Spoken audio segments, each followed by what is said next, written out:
Porque Hollow Knight não coloca você logo de cara no início do jogo para fazer isso aqui, ao invés de te apresentar esse caminho que é de certa forma monótono e pouco desafiador? A razão é bem simples: você não é capaz. Calma, não me entendam mal. Nem eu e nem os desenvolvedores do jogo duvidam da sua extrema habilidade, capaz de derrotar até mesmo a temível Radiância. A verdade é que a grande maioria dos jogadores não serão capazes de superar grandes desafios logo no início do jogo. E por conta disso, os desenvolvedores são obrigados a realizar um balanceamento extremamente refinado ao longo de todo o jogo. Existe uma regra que todo desenvolvedor precisa seguir à risca e se atentar ao máximo para o seu jogo não fracassar no lançamento. E essa regra é: os primeiros 5 minutos de gameplay do seu jogo determinarão se o jogador vai gostar ou não do game. Olha que responsabilidade que é essa regra. Você cria um jogo gigantesco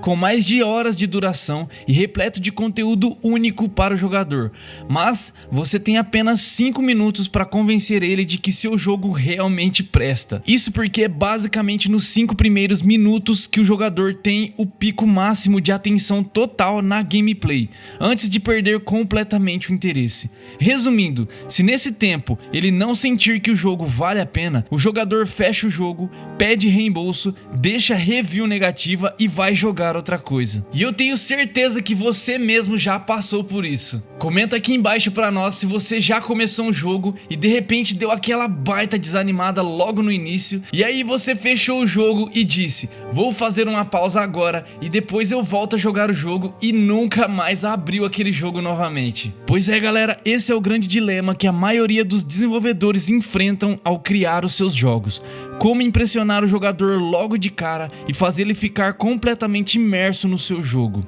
E talvez agora você tenha respondido: se fosse eu, colocaria vários inimigos no começo, um chefão impressionante, daria poderes para ele ficar feliz e se sentir muito poderoso. E bom, galera, esse é um outro grande erro cometido por inúmeros desenvolvedores, que na ânsia de impressionar o jogador, acabam sufocando ele com tanta informação, comandos, diversos textos mandando ele fazer isso e aquilo, apertar tal botão para despertar uma habilidade, enquanto enfrenta vários inimigos e pula para desviar de perigos iminentes.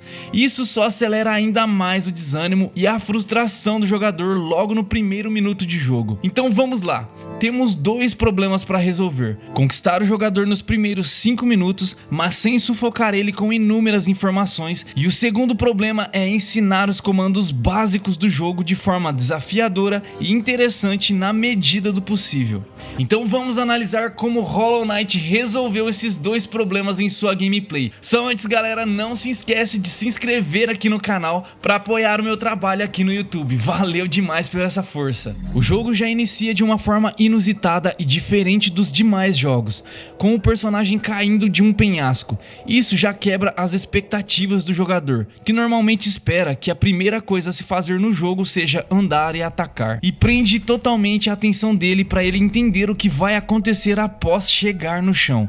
Obviamente, o caminho a seguir é para ensinar os comandos básicos do jogo, mas o interessante aqui, galera, é que eles mantêm as surpresas para o jogador a cada passo, enchendo o caminho de pequenos detalhes e segredinhos. Por exemplo, o correto é chegar e atacar essa porta à sua frente para abrir o caminho, mas se o jogador voltar, ele logo de cara no início do game encontra uma sala secreta escondida e que te dá moedas. Isso já mostra para o jogador que o jogo tem segredos e desperta nele essa curiosidade de explorar cada cantinho do level, fazendo um caminho simples se tornar muito mais interessante, pelo simples fato de ele esconder segredos e recompensas. Logo mais à frente temos outro cantinho interessante, ao subir borboletas brilhantes, depois uma rocha brilhante que sussurra e tem escrituras com instruções estranhas, depois outra sala secreta, mais acima um ovo azul esquisito que nos dá vidas extras, salas secretas, um chão que desaba do nada, caminhos com espinhos e que logo à frente esconde um outro caminho oculto, mais pedras brilhantes, um portão gigante de pedra trancado, uma cidade à frente com um NPC que nos instiga a entrar em um poço misterioso repleto de segredos macabros, e quando entramos nele, a nossa aventura de fato começa. Resumindo, galera, olha o tanto de novidades que encontramos a cada passo só nesse início de jogo.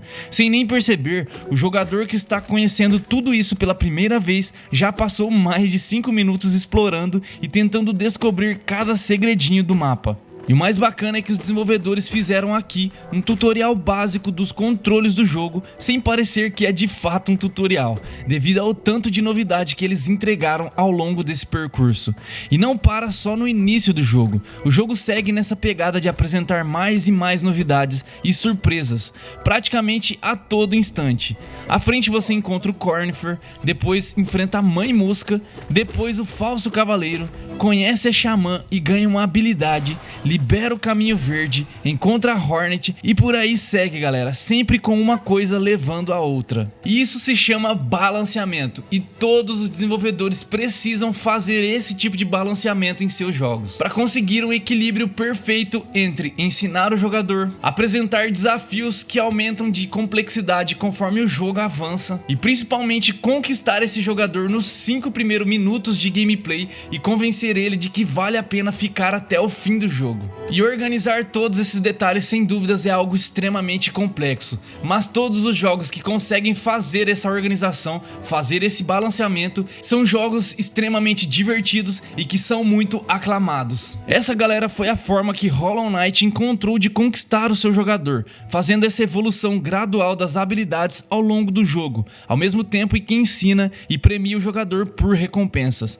Muitos dizem que Hollow Knight é um jogo muito difícil, com chefões extremamente apelões, com desafios de plataforma insanamente punitivos, como o Caminho da Dor, por exemplo, e por ter os panteões dos deuses, que é um desafio pra malucos. E sim, Hollow Knight é mesmo muito difícil, mas não é injusto nesse sentido, pois essa dificuldade só é apresentada para os jogadores mais experientes e que já estão próximos ao fim do jogo, fazendo com que o jogador evolua junto com o avanço do jogo. E cada jogo tem a sua forma e estratégia para prender a atenção dos jogadores. Por exemplo, Castlevania Symphony of the Night te coloca para lutar contra o Drácula logo de cara, bem no início do jogo. Porém, existem aqui alguns detalhes. Primeiro, que esse é um jogo sequência. Logo, os desenvolvedores levam em conta que a grande parte dos jogadores já jogaram seus títulos anteriores e já estão familiarizados com os controles.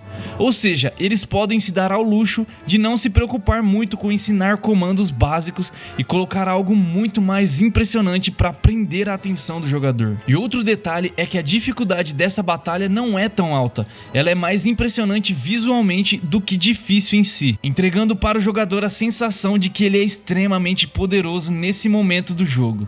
E eles mantêm esse sentimento, permitindo que na sequência o jogador jogue com Alucard, que já está com todos os seus poderes no máximo, e apenas lá na frente, ao encontrar com a morte, é que ele perde seus poderes, e aí sim podemos dizer que o jogo finalmente começa de fato. Ou seja, nesse início, o jogo prende o jogador, permitindo que ele seja muito forte e brinque com os seus poderes, para posteriormente retirá-los e fazer com que o jogador sinta a extrema necessidade de ficar novamente muito poderoso e suprir essa perca recente. E essa é basicamente a estratégia que Castlevania Symphony of the Night usa para convencer o jogador que o game é bom e que vale a pena ser jogado até o final. Você, como desenvolvedor, precisa entender que os 5 primeiros minutos de gameplay do seu jogo são extremamente importantes para garantir que o jogador fique até o final. E estudar essas estratégias adotadas por outros jogos nos ajudam a entender como podemos aplicar isso na prática em nossos jogos. Então é extremamente importante você jogar jogos com um olhar analítico, observando esses detalhes, como cada desenvolvedor resolveu esse problema dos 5 primeiros minutos de gameplay. E se você é um jogador, comenta aqui embaixo quais foram os jogos que usaram de estratégias inusitadas ou impressionantes para te prender nos 5 primeiros minutos de gameplay. Quer aprender a desenvolver os seus próprios jogos? Eu deixei o link para os melhores cursos aqui embaixo na descrição desse vídeo. Então dá uma conferida que você vai encontrar muito curso bacana aqui embaixo na descrição. Eu espero que tenham curtido esse vídeo, galera. Eu vou ficando por aqui. Fique com Deus, forte abraço e até o nosso próximo vídeo.